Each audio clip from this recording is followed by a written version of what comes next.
Warning: this documentary is based on a real case.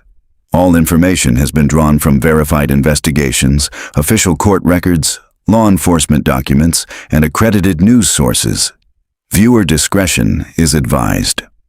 On the morning of November the 30th, 2022, a 7-year-old girl named Athena Strand was looking forward to the holidays. Christmas was less than a month away. She lived with her father and stepmother in a quiet neighborhood in Paradise, Texas, a small town in Wise County, northwest of Fort Worth. By that evening, she would be gone. In a case that is taking the media by storm, Athena Strand, a beautiful 7-year-old little girl, was abducted just steps and the from man her responsible was someone no one would have suspected. A FedEx delivery driver who had come to her door with a Christmas present. Today, we're going over everything we know about this case, the crime, the investigation, the man behind it, and where things stand right now in the courtroom. Stay with me until the end because the final update on this case is something a lot of people don't know yet. And trust me, you're going to want to hear it. This is the story of Athena Strand. If you're new here, this channel covers real cases, real people, and real justice. No fluff, no sensationalism. Just the truth, told with the respect these stories deserve. Hit that subscribe button right now so you never miss a video like this one. And keep watching because this story gets even more intense as we go. Who was Athena Strand? Athena Strand was born in 2015. She was 7 years old at the time of her death, a bright, energetic little girl with a big personality. Her mother, Maitland Gandy, described her as a child who loved singing, dancing, and animals of all kinds, dogs, horses, cats, lizards, and chinchillas. She was the kind of kid who filled up a room. Athena lived with her father, Jacob Strand, and her stepmother in Paradise, Texas. Her mother, Maitland, lived separately but remained closely involved in her daughter's life. By all accounts, Athena was deeply loved by both sides of her family. She was a child in every sense of the word, playful, innocent, and full of life. The package that Tanner Horner delivered to her home that November evening was from her mother. It contained a Christmas gift, a set of Barbies. That detail is impossible to ignore. The very gift meant to bring her joy became part of the chain of events that ended her life. Athena was reported missing by her stepmother when she realized the child was no longer in the house. She had been outside, and she had been there one moment, and then she was gone. An Amber Alert was issued. The community rallied. Searches were organized. Social media lit up with her photo. For 72 hours, people across North Texas held on to hope. That hope was shattered when her body was found. The day she disappeared, let's go back to November 30th, 2022, and walk through what investigators believe happened that day. Tanner Horner was working as an independent contractor for a company called Big Top Spin, which was contracted by FedEx to handle deliveries. On that particular afternoon, he was assigned a route that took him through Wise County, and that route included a stop at the Strand family home. He arrived. He dropped off the package the Barbies meant for Athena from her mother. And then, according to investigators, something went wrong. Horner later told police that as he was backing his delivery van out of the driveway, he accidentally struck Athena with the vehicle. He claimed she was not seriously injured. But in that moment, he said, panic took over. Instead of calling 911, instead of alerting her family, instead of doing anything that a reasonable person would do, Horner made a different choice. He put Athena Strand into his van. He drove away from her home with her. And within 1 hour of her abduction, she was dead. Horner told investigators he tried to break her neck. When that didn't work, he strangled her with his hands. He then disposed of her body near the Trinity River, southeast of Boyd, Texas, about 9 miles from her home. And then he continued his day. Now, it's worth noting that investigators later questioned whether Horner's account of the accident was even true. Wise County District Attorney James Stainton alleged during trial that Horner's explanation for how it all began may not have been accurate. Whether the hit with the van was truly accidental, or whether there was more sinister intent from the very beginning, is something prosecutors pushed back on significantly. Either way, The outcome was the same. A 7-year-old girl was taken from her driveway and murdered. Now here's where this case takes a turn that most people don't talk about. The investigation that followed moved faster than almost anyone expected, and what they found on that delivery van's camera changed everything. Keep watching. The investigation. When Athena's stepmother realized she was missing, she immediately raised the alarm. Law enforcement responded quickly, and an Amber Alert was issued. Investigators began retracing the hours before her disappearance. Crucially, they identified that a FedEx package had been delivered to the Strand home during the time frame when Athena went missing. From there, they worked with FedEx and the contracting company, Big Top Spin, to pull delivery records and, most importantly, footage from the delivery van itself. What they found was damning. The van's interior camera captured Athena Strand inside the vehicle, talking to the driver. That footage changed everything. It moved the investigation from a missing child case to something far more serious, and it gave investigators a clear suspect: the driver of that van. That driver was Tanner Horner. When police approached Horner, and he did not deny it, he admitted to taking Athena. He confessed that she was dead. He initially gave investigators 2 false locations for her body, which forced searchers to cover ground unnecessarily while a child's family waited in agony for answers. Eventually, Horner led police to the area where he had left her remains near Boyd, Texas. Her body was recovered approximately 2 days after her disappearance. He was arrested and charged with aggravated kidnapping and capital murder of a person under the age of 10. The case drew immediate national attention. The image of this little girl, 7 years old, killed by a stranger who came to her door, struck a nerve across the country. For Maitland Gandy, Athena's mother, the news was devastating in a way that is almost impossible to put into words. She released a statement that read, "I was robbed of watching her grow up by a man everyone was supposed to trust to do one simple task: deliver a Christmas present and leave." Before we move on, I want to ask you something. Drop a comment below right now. Just write Athena's name. That's it. Let's make sure the comment section of this video becomes a place where her name lives on. I read every single comment. Now let's keep going, because who Tanner Horner really is something you need to hear. Who is Tanner Horner? So who is Tanner Horner?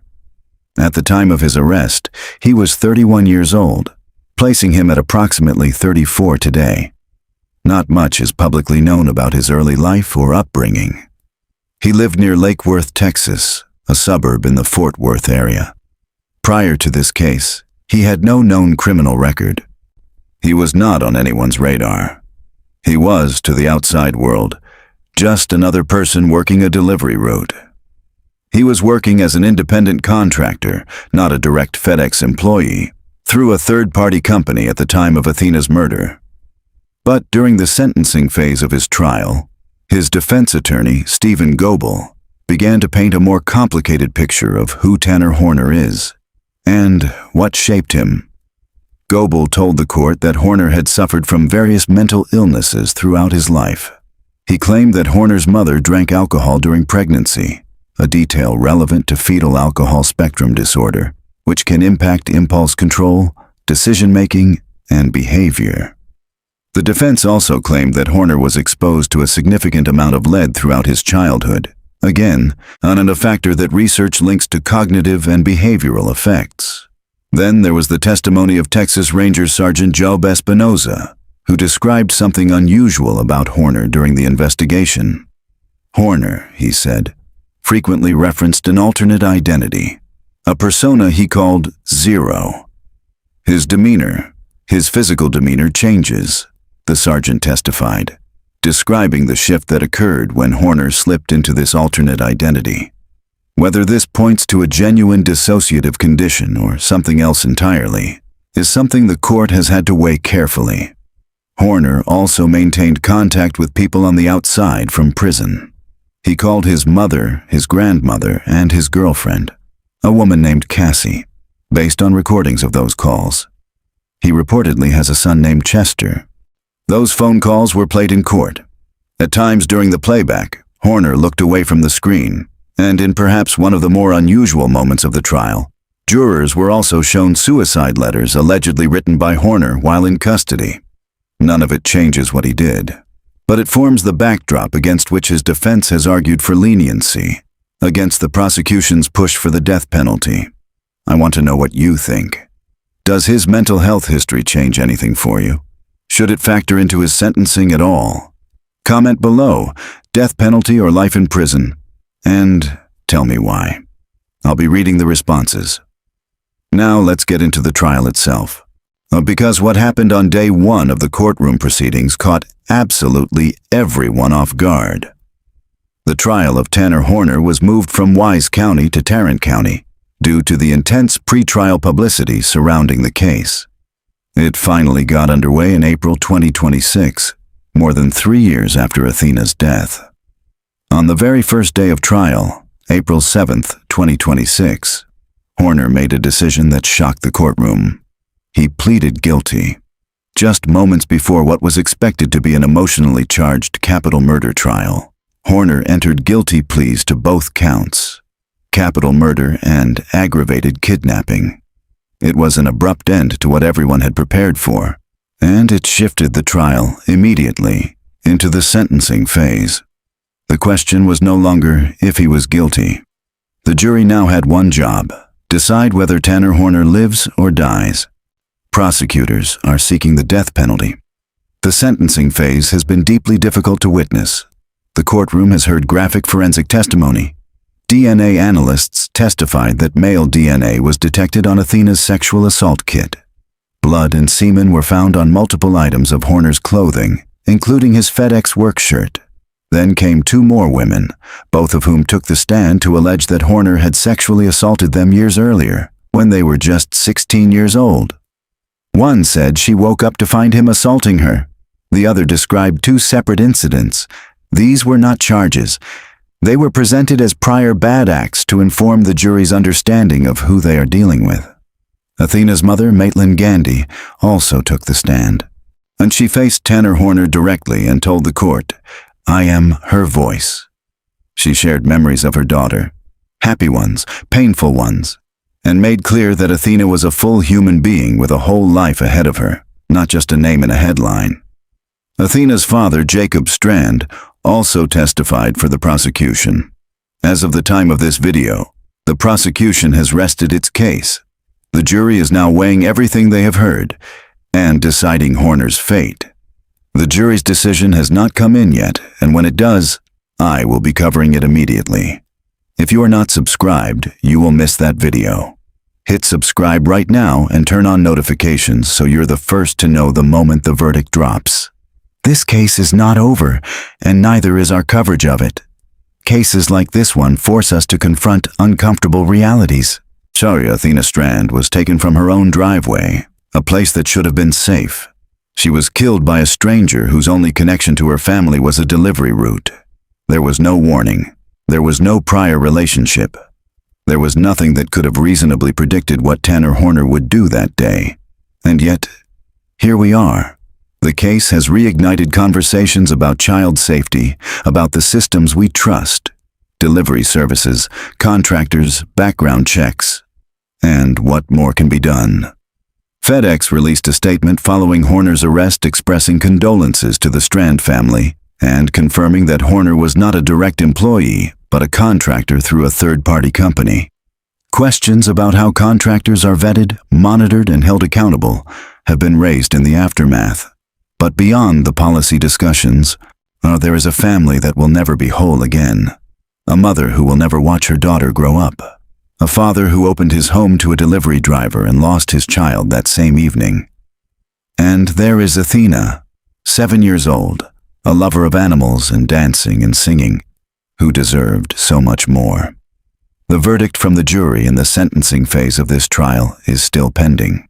When it comes, it will be one of the most significant decisions in this case. Not because it will bring Athena back, but because it will determine how the justice system responds to what was done to her. We will continue to follow this story. Athena Strand was not just a case. She was a little girl, Rest in peace, Athena. If this video meant something to you, share it. Not for me, for Athena. The more people who know her name, the more her story lives on. If you're new here and this is the kind of content you've been looking for, real cases, told with honesty and care, then subscribe. I put a lot of work into every single video on this channel, and I'm not going anywhere. The next video is already in the works, and if you like this one, you're going to want to see it. It's linked right there on your screen. Go watch it now. I'll see you in the next one.